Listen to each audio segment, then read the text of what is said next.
প্রিয় শিক্ষার্থী বন্ধুরা, একাদশ অধ্যায়ের আরও একটি ক্লাসে তোমাদের সবাইকে স্বাগতম। আজকে আমরা আলোচনা করব আমাদের অনুশীলনী প্রশ্ন উত্তর থেকে সৃজনশীল প্রশ্ন নং 2 নিয়ে।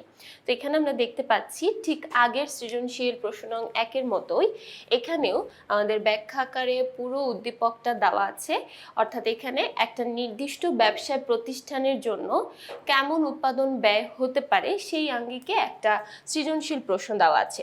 এখান থেকে আমরা আমাদের পূর্ণাঙ্গ একটা উৎপাদন ব্যয় বিবরণী এবং বিক্রয় মূল্য, মোট ব্যয় ইত্যাদি নির্ণয় করব।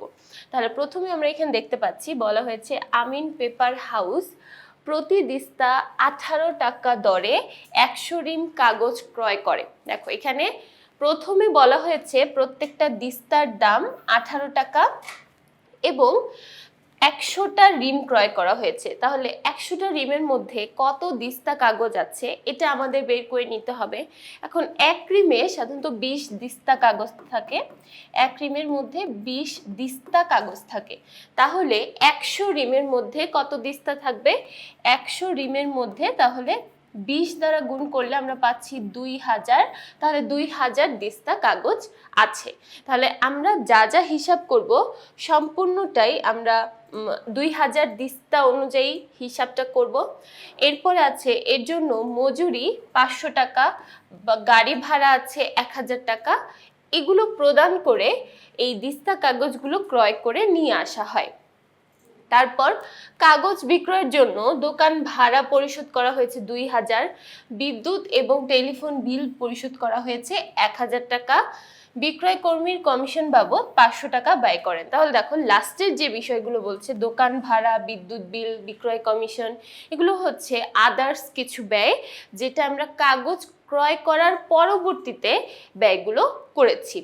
প্রতিষ্ঠানটি প্রতি দিস্তা কাগজে 2 টাকা লাভ করে, তার মানে এখানে মুনাফার পরিমাণটাও দেওয়া আছে। এখন আমাদের প্রথম প্রশ্ন হলো, অর্থাৎ ক নাম্বার প্রশ্ন বলা হয়েছে আমিন পেপার হাউসের প্রতি রিম কাগজের ক্রয় মূল্য নির্ণয় করো। তাহলে প্রথমে আমাদের দেখতে হবে এখানে অ্যাকচুয়ালি কত টাকা দিয়ে ক্রয় করা হয়েছে। দেখো এখানে বলা হয়েছে প্রত্যেকটা দিস্তার দাম 18 টাকা এবং 100 রিম কাগজ আমরা ক্রয় করেছি। 100 রিমের মধ্যে আছে 2000 দিস্তা, কারণ এক দিস্তার মধ্যে যদি 20 দিস্তা, এক রিমের মধ্যে যদি 20 দিস্তা করে কাগজ থাকে তাহলে 100 রিমের মধ্যে 2000 দিস্তা কাগজ আছে। তাই 2000-এর সাথে আমরা যদি 18 দিয়ে গুণ করি তাহলে আমরা আমাদের কাগজের মোট দামটা পেয়ে যাব। এটা হচ্ছে কাগজের দাম। কাগজের দাম আমরা পাচ্ছি প্রতি দিস্তা 18 টাকা করে, 2000 দিস্তা কাগজের ক্রয় মূল্য 36,000 টাকা। এবার এই 36,000-এর সাথে আমরা আদার্স পরোক্ষ খরচগুলো যোগ করব, যেটা আমাদের সেই কাগজটা আমাদের কারখানা পর্যন্ত নিয়ে আসতে খরচ হয়েছে। যেমন আমরা মজুরি পরিশোধ করেছি, এটা আমাদের জন্য একটা প্রত্যক্ষ খরচ। আবার গাড়ি ভাড়া প্রদান করেছি 1000 টাকা। তাহলে এখন আমরা মজুরি এবং ভাড়া, গাড়ি ভাড়া দুইটা প্রত্যক্ষ খরচ যোগ করব। মজুরি আছে 500 এবং গাড়ি ভাড়া আছে 1000। টোটাল প্রত্যক্ষ খরচের পরিমাণ দাঁড়াচ্ছে 1500 টাকা।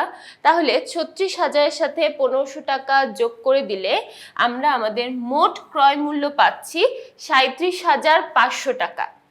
এবার দেখো প্রশ্নে বলা হয়েছে প্রতি রিম কাগজের ক্রয় মূল্য কত। এই যে আমরা যে কাগজের ক্রয় মূল্যটা বের করেছি এটা পুরো 100টা রিমের জন্য। এটা 100 রিমের ক্রয়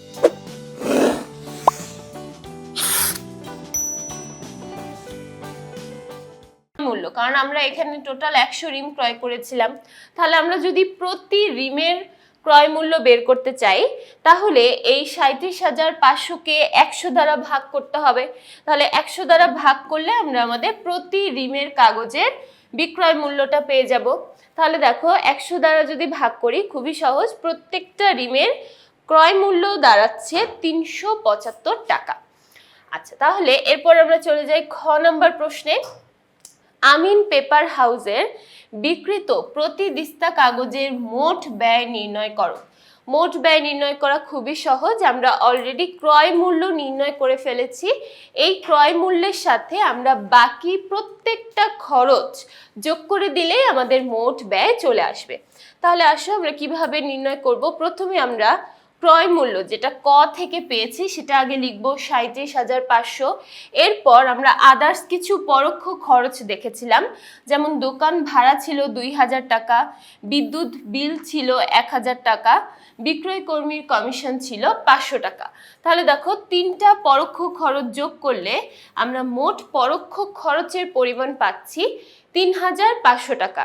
তাহলে ক্রয় মূল্য 37,500 টাকার সাথে আমাদের পরোক্ষ খরচ 3,500 টাকা যোগ করলে আমরা এখানে মোট ব্যয় পাচ্ছি 41,000 টাকা। এবার আমাদের প্রশ্নে বলা হয়েছে প্রতি দিস্তা কাগজের জন্য মোট ব্যয় নির্ণয় করো। তাহলে আমরা অলরেডি যে মোট ব্যয়টা নির্ণয় করলাম 41,000 টাকা, এটা হলো আমাদের ওভারঅল 2,000 দিস্তা কাগজের মোট ব্যয়, কারণ এখানে আমাদের 2,000 দিস্তা কাগজ ক্রয় করা হয়েছিল। তাহলে এখন যেহেতু প্রতি দিস্তা কাগজের মোট ব্যয় নির্ণয় করতে বলা হয়েছে, তাই আমরা 2,000 দ্বারা ভাগ করে দিব। এই 41,000 টাকা এটা হচ্ছে 2,000 দিস্তা কাগজের মোট ব্যয়। তাহলে 41,000 টাকাকে 2,000 দিয়ে ভাগ করলে আমরা প্রতি দিস্তার মূল্য পাচ্ছি, প্রতি দিস্তার জন্য মোট ব্যয় পাচ্ছি 20.50 টাকা, অর্থাৎ 20 টাকা 50 পয়সা করে, 20 টাকা 50 পয়সা প্রতি দিস্তা কাগজের মোট ব্যয়। এবার চলে যাচ্ছি গ নম্বর প্রশ্ন। গ নম্বর প্রশ্নটা খুবই ছোট, উত্তরটা খুবই ছোট। যেমন দেখো এখানে বলছে বিক্রিত কাগজের মোট ব্যয় 40,000 টাকা ধরে। আমাদের এখানে মাত্র আমরা মোট ব্যয় পেয়েছি 41,000 টাকা, কিন্তু আমাদের এখানে বলা হয়েছে মোট ব্যয় ধরতে হবে 40,000 টাকা। তাহলে 40,000 টাকা ধরে আমাদের বিক্রয় মূল্য নির্ণয় করতে হবে। আচ্ছা, এখানে আমাদের বলা হয়েছে প্রতি দিস্তা কাগজে 2 টাকা লাভ ধরতে হবে। আবার এখানে আমাদের প্রতি দিস্তা কাগজেরই বিক্রয় মূল্যটা নির্ণয় করতে বলা হয়েছে। তাহলে আমরা প্রতি দিস্তা, শুধুমাত্র প্রতি দিস্তা কাগজেরটাই বের করব। যেমন আমাদের মোট ব্যয়, প্রশ্নে মোট ব্যয় দেওয়া আছে 40,000 টাকা। এবার আমরা যদি প্রতি দিস্তা কাগজের মোট ব্যয় নির্ণয় করতে চাই, আমাদেরকে 2,000 দ্বারা ভাগ করতে হবে, কারণ এই 40,000 টাকা টোটাল 2,000 দিস্তা কাগজের মোট ব্যয়। 2,000 দিস্তা কাগজের মোট ব্যয় যদি 40,000 টাকা হয়, তাহলে প্রতি দিস্তা কাগজের মোট ব্যয় হবে 20 টাকা। 40,000কে আমরা 2,000 দিয়ে ভাগ করলে হবে 20 টাকা। এবার আমরা কি করব, প্রতি দিস্তার লাভটা এই মোট ব্যয়ের সাথে যোগ করে দিব। মোট ব্যয়ের সাথে লাভ বা মুনাফা যোগ করলেই আমরা সেখানে বিক্রয় মূল্যটা পেয়ে যাই। তাহলে এখানে আমাদের বলে দেওয়া আছে প্রতি দিস্তার লাভের পরিমাণ 2 টাকা। তাহলে 20 টাকা আর 2 টাকা, দুইটা যোগ করলে আমরা আমাদের মোট বিক্রয় মূল্য পেয়ে যাচ্ছি। এক দিস্তা কাগজের বিক্রয় মূল্য বা প্রতি দিস্তা কাগজের বিক্রয় মূল্য এখানে পাচ্ছি 22 টাকা। তাহলে দেখো এখানে আমরা শুরুতেই দেখলাম কিভাবে আমরা ক্রয় মূল্য নির্ণয় করতে পারি। আমাদের কাগজ ক্রয়ের দামের সাথে আমাদের প্রত্যক্ষ খরচগুলো যোগ করলেই ক্রয় মূল্যটা পেয়ে যাব। তারপর আমরা দেখলাম কিভাবে আমরা মোট ব্যয় নির্ণয় করতে পারি। আমরা প্রথমে যে ক্রয় মূল্য বের করেছিলাম সেটার সাথে আদার্স প্রত্যেকটা খরচ যোগ করে দিলে আমরা মোট ব্যয় পেয়ে যাচ্ছি। এরপর সবার শেষে আমরা দেখলাম কিভাবে বিক্রয় মূল্য নির্ণয় করতে পারি।